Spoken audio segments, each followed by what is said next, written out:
Modelling দিয়ে ২০০৩ সালে যাত্রা শুরু করলেও টিভি নাটকে জায়গা করে নিতে তাকে লড়াই করতে হয়েছে দীর্ঘ সময়। রোমান্টিক হিরোদের বীরে সুতে গান ভাসিয়ে তিনি সময় নিয়ে তৈরি করেছেন নিজস্ব অভিনয় ভঙ্গি।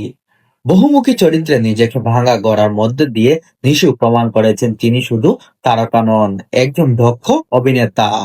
পূর্ণজন্মের রাফসান হক, বুকের বাপ্পাস, লতা অডিও বা অ্যাপার্টমেন্ট লেটার, প্রতিটি কাজেই তিনি দেখিয়েছেন চরিত্রের নতুন ভঙ্গিমা ও অসাধারণ কর্মদক্ষতা। ওটিটিতে মরীচিকা ও কাইজারে তার অভিনয়ের ব্যাপক প্রশংসা পায়।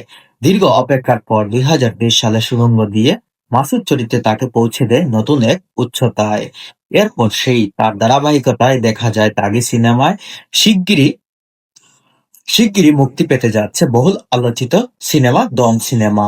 সোশ্যাল মিডিয়া থেকে দূরে থেকেও অভিনয়ের কেন্দ্রবিন্দু করে চলাফেরা এই অভিনেতার ব্যক্তি জীবন জুড়ে শুধু তৃষা ও তার সন্তান নির্বাবা। চলতি 40 পেরিয়ে আটক তার ফিটনেস, অভিনয়ের ক্ষুধা। ভক্তরা অপেক্ষায় আছে তার পরবর্তী সিনেমা কখন বড় পর্দায় এসে